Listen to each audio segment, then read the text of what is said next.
Hello and welcome to Sideways. This week we're talking about a campaign from the 1980s that took a rather simplistic approach to the issue of addiction. We reminisce about Grange Hill, Martin tells us what he's learned this week, and we discuss the perils of parents being clueless about drugs. Just say no. Hello.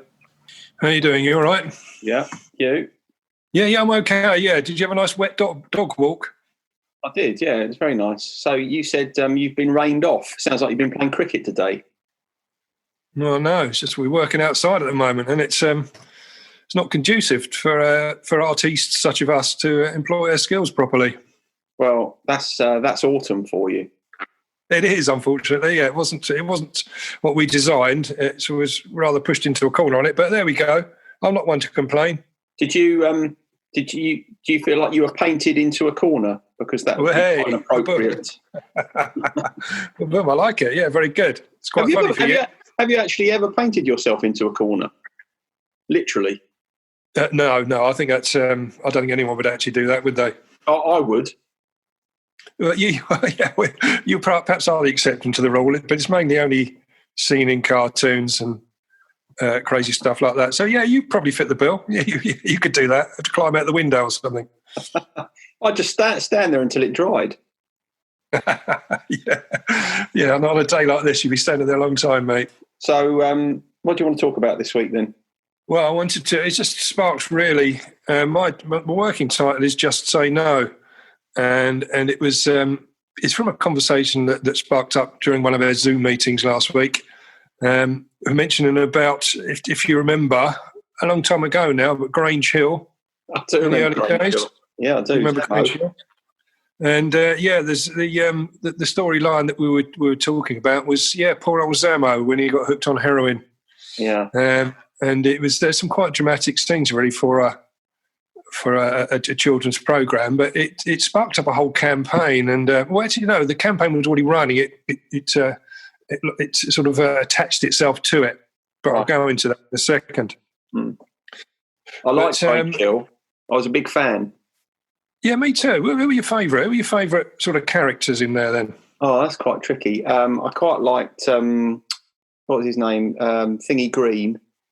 What was his name? What was his first name? Benny Green. Benny Green, that's it. He was good, wasn't he? He was, he died quite young in real life, didn't he? Yeah, that's it. You have to bring the conversation down, don't you? There was a girl in that, wasn't there? Who I think at the time I probably had a bit of a crush on. And I think she went on to have a thing with, what was his name, that film producer who was a dreadful old lech.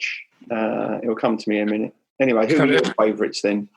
You're not thinking of Trisha Yates, are you? She was one. No, not Trisha. You crushed on her, didn't you? No, not her. It was one of the others. I can't remember her name.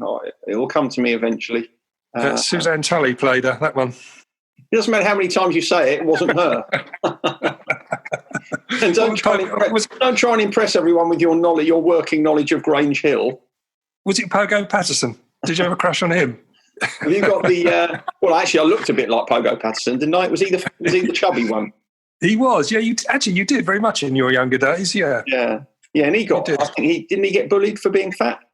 I think he did on the show, which I think was another issue they were trying to address. You're opening up old wounds for me now. Oh, sorry, mate. Yeah. Well, pretend you look like Gripper Stebson instead. You'll be all right then. Have you got the Grange Hill Wikipedia page open or something? No, I haven't, mate. No, but I did look at a few names just to remind myself as I was doing my research. I thought, I'd forgotten about some of them. The list of names, the cast, it just goes on for pages and pages. It was on for a long time. Yeah, the sports teacher was a bit of a bastard, wasn't he? Yeah, Mr. Baxter, was it? Yeah, Mr. Baxter. He was a right piece of work, wasn't he? Was it Mrs. McCluskey you had a crush on? I need to get to the bottom of this. I'll while you're talking, I'll Google it and I'll tell you. And I'll also be able to tell you the lecherous old film producer that I might be getting that completely wrong, but I'm pretty sure she had a bit of a thing with him. It's strange how many of the Grange Hill characters ended up in EastEnders. It was almost like a training school for them, wasn't it? I'd forgotten that Susan Tully was in Grange Hill actually until you mentioned it. Yeah, she was. Yeah, Yeah, but Lee McDonald, who played Zammo, he's recently joined the cast, hasn't he? After not being an actor for many years, I think he was like a locksmith. He went out of the acting business as a locksmith for many. I think he was a locksmith, or a plumber or something like that. I know he went in and did a trade, and he's just come back into EastEnders apparently. But I don't watch it anymore, so I don't get to see what's going on. No, I think the last time I was a regular watcher of EastEnders was when Arthur stole the Christmas Club money. And, that was quite early doors then, wasn't it? Yeah, I think I can remember. I remember what's his face, his wife. What was her name? Wendy Richard. Pauline Fowler.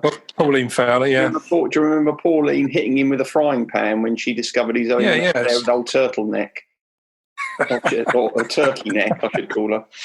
it was all real stuff, wasn't it? Yeah. Just like real life. Anyway, yeah, I mean, the Lee McDonald who played Zammo, there was these rumours going around that he ended up with a drug problem himself after he'd done that. But yeah, I must admit that was in my head. I thought that was the case. Was that not the case? Yeah.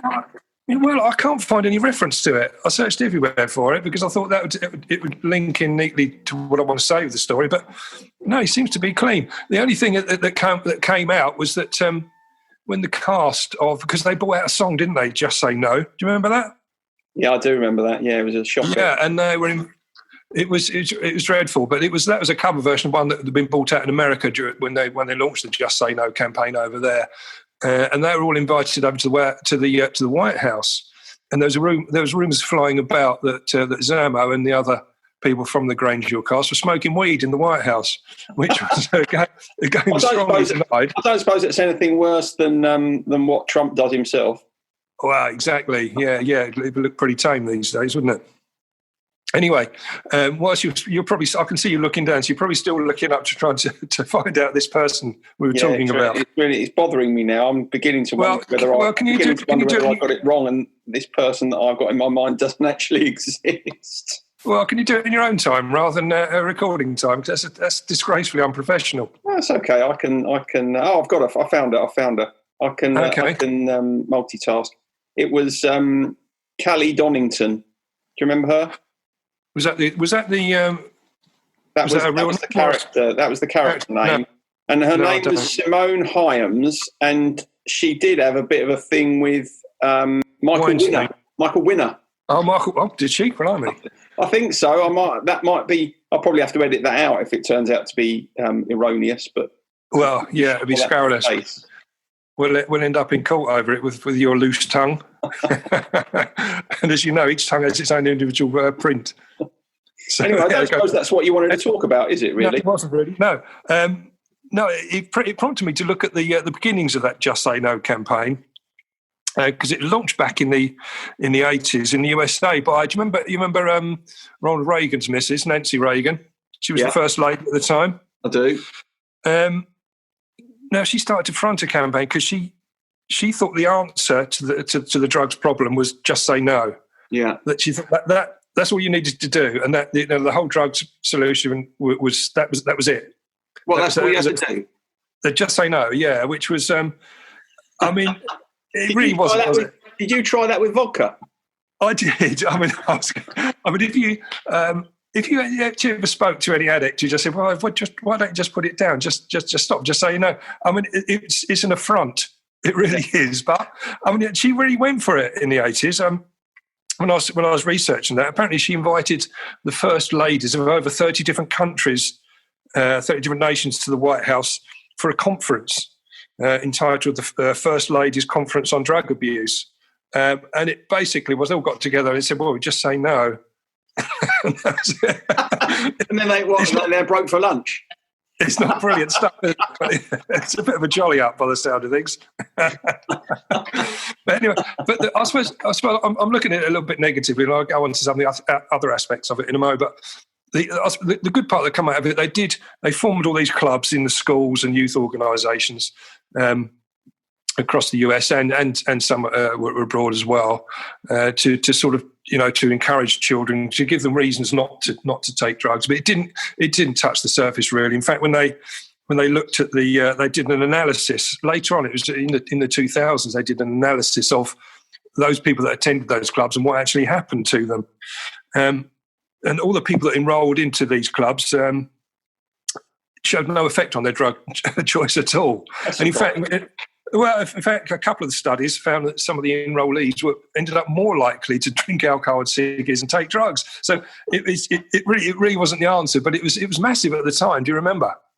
I do. I do remember. I'm just trying to kind of think to myself why the Just Say No campaign might have had an impact on people whereby they felt they wanted to use even more of that particular substance. And I'm thinking to myself, maybe it's because they were thinking to themselves, if that's the best that people can come up with, that's clearly not going to work for me, so I might as well just crack on.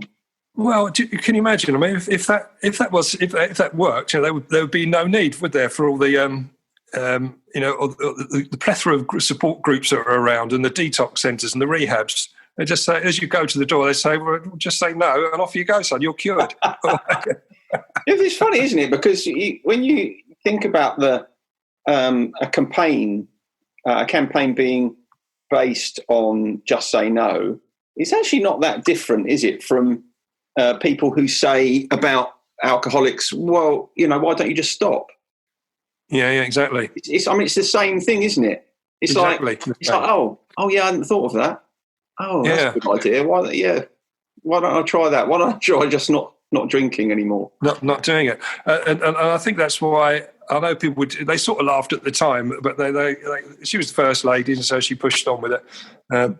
And it had no effect. It had no effect at all. And in fact, some of the fallout from that was really, it sort of separated people with addiction problems up from those that don't, and put them into that position where I think they call it otherizing, don't they? Where that you're pushed to one side, and it made it out that addiction is a choice, effectively. So you can say yes or you can say no, and so it did quite a lot of harm in many ways. And I think the self-esteem of those people that were then pushed to one side was badly harmed, and it gave people that were looking in at people with addiction problems as it backed up what they thought, that it was a moral malaise rather than a disease, or a condition, whichever way you want to look at it. I'm just thinking about that because that whole the idea of it being a choice, of course, ultimately it is. But I think what we misunderstand when we say to someone, yeah, well, it's a choice, you should just stop drinking or you should stop using or whatever. What we misunderstand, or the bit we're missing out, is that whilst, of course, it is under the control of the individual, it being theoretically under the control of the individual and the individual being able to access the tools they need in order to take control are completely different things. It's like saying, it's the same thing with something like depression. Depression ultimately is under your control because nobody ever climbs out of depression until they decide they're going to climb out of depression. But the time they spend in depression is a time that mostly is characterized by being unable to make the connections that you need to make or get in touch with the parts of yourself or utilize the tools that you need in order to make that move. And it's the same with addiction. You're exactly right. And I think you're talking about the tools there. And I think the Just Say No campaign, what it did was it sort of stopped people getting those tools they were going to need, because it categorised it just as a black and white issue like that. If you didn't fall into one or two of those, either of those camps, then there was no backup support to help you get those tools to overcome any problems that you had. I mean, I think the Just Say No campaign also it pushed to one side the role that genetics make up in an addict, for example, in trauma, bereavement, peer groups, poverty, and everything else that surrounds it. We've talked about it in the past, the makeup of an addict. It ignores all that and takes no account of that at all. So I think there was, looking back on it, I'd forgotten about it to a large extent. It's part of history, but I think it's quite interesting to look back at that and see, well, that really was an ill thought out campaign, but it was sparked up and it was run by sort of an advertising agency. They got hold of that slogan and thought, this is great, we're going to run with this. And it was, apparently they got paid a lot of money for setting it all up, but it did nothing really to what it was supposed to do. Yeah. Annoying, isn't it? The whole thing, the whole thing trivialises something that is not at all trivial. Yeah, exactly. You've got a chance with just say no if you're appealing to somebody who has not who's not begun drinking or has not begun smoking weed or whatever. I suppose you've got a chance, you've got a faint hope. But once someone is already in the clutches of an addiction, just say no is a total nonsense. It is. You're right. I mean, I'm very keen on the education of people before the problem strikes, so you don't put that final piece of the jigsaw in that makes you into an addict. And so, as I said earlier on, the good bits that did come out, there were some clubs around, and I'm sure that people picked up some valuable information on that. And I think it is an ongoing process that needs to be rolled out, really, to ensure that we do educate. I mean, how do you? And I was thinking about this, as a parent, how you should speak to your children about it. Not just drugs, but alcohol as well. It's quite a tough one, isn't it? I mean, have you got any pointers on that? Well, not really. I mean, it is tough. I think, I suppose every parent takes their own approach, but I think the important thing to remember as a parent is that our children are more likely to do what we show them than what we tell them. And I think it's also important with children not to be too dogmatic about it, not to be too preachy. And I think the other thing with parenting is you have to be also a little bit careful not to be a hypocrite. Because I couldn't tell my children, now who are, one late teens, the other one's early 20s. There's no good me telling my children, don't go out and get drunk. Well, for a start, it wouldn't make any difference. But secondly, I'm a massive hypocrite because that's what I was doing at their age. I was out on it every night of the week, usually with you. And and so my approach has always been that, you have to let them lead their own lives, but it's important to keep those subjects out in the open on the table that you can talk about them.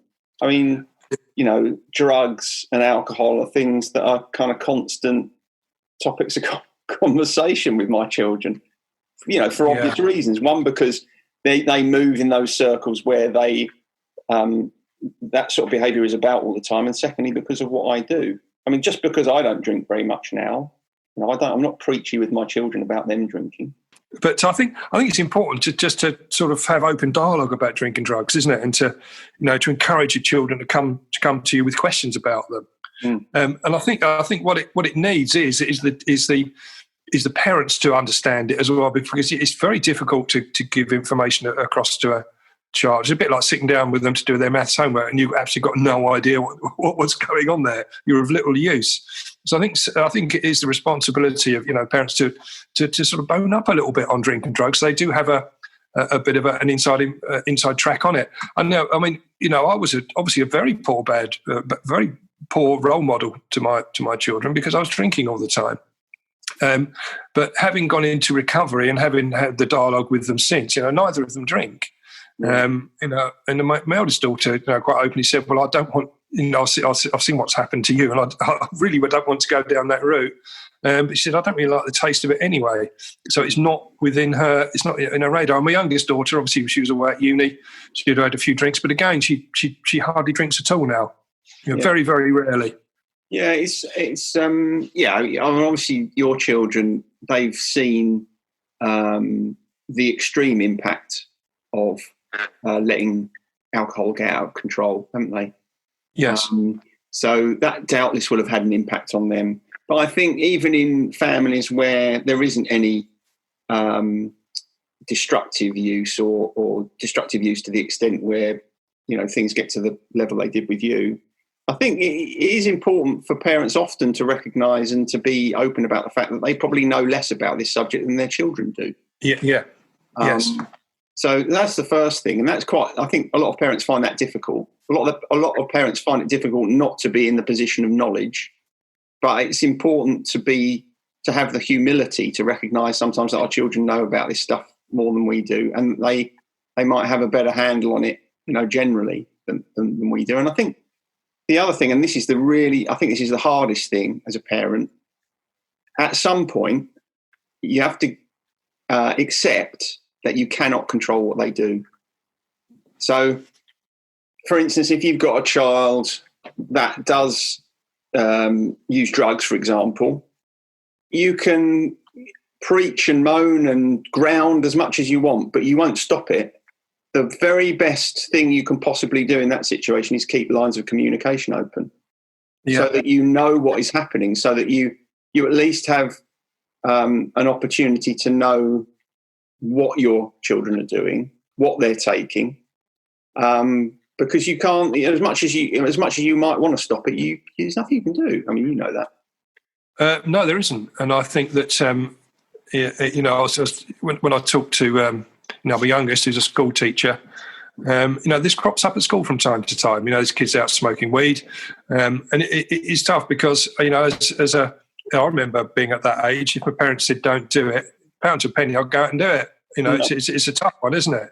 Yeah. But it's because I remember, I think when my parents first found out that I'd been smoking, for example, they sort of half-heartedly told me off, but they both smoked themselves, so it was very difficult. Yeah, precisely. That's it, isn't it?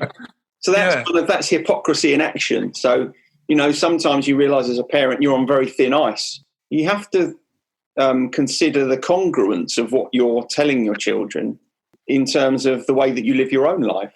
For instance, no good saying to your children, "Oh, don't go out and get smashed of a Saturday night," if they see you on a half bottle of wine every night. It's not gonna work, is it? No, it isn't. It isn't, and it is tough. I mean, if you did you ever have any education at school? Did anyone come in and talk to you about drink and drugs? Not that I can remember. I can't remember it either. I don't know whether that would be a useful tool or not. But if some of the information got in, I think it would be useful, wouldn't it? I think what would be useful in schools, and I suppose it'd be more helpful to have someone who's at school or has recently been at school. I have to get my kids on the programme. I think what is useful in schools is someone talking about their own honest experience.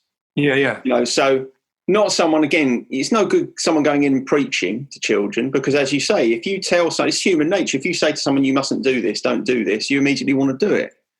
But I think there is something to be gained by people sharing their true experience, not in a way that says, listen, I did this, so make sure you don't do it. But it's just a truth. Here is an example of what can happen. It might not happen to you, but it could. And I think there is a lot of value in that. And I don't remember any of that at school. I think everything I learned about, certainly drugs, I learned from my peers.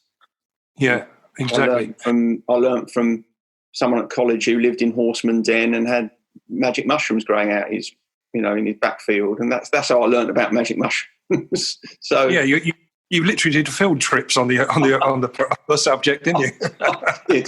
I did. Yeah. I erred on the side of practical experience. But that's exactly what I mean. It should have been. It would have been nice to have had some sort of proper input before that, wasn't it? Because when you learn from your peers, it is the pressure is already there to take the drugs. The pressure is already there to go drinking with them, etc. Yeah, it very much. I think when things are left like that, there is a lot that is reliant on the character of the person. So I can say with some degree of certainty that the main reason I didn't really get into drugs was because I was scared. I thought about, I was kind of frightened of it. I didn't want something that was going to take me somewhere that, where I had kind of no sense of what was going to happen. So that kind of served me quite well. But if I'd have been a different character, if I hadn't really cared about that, if I'd had a much more blasé approach to certainty, I don't know what would have happened. There certainly wasn't anybody policing me.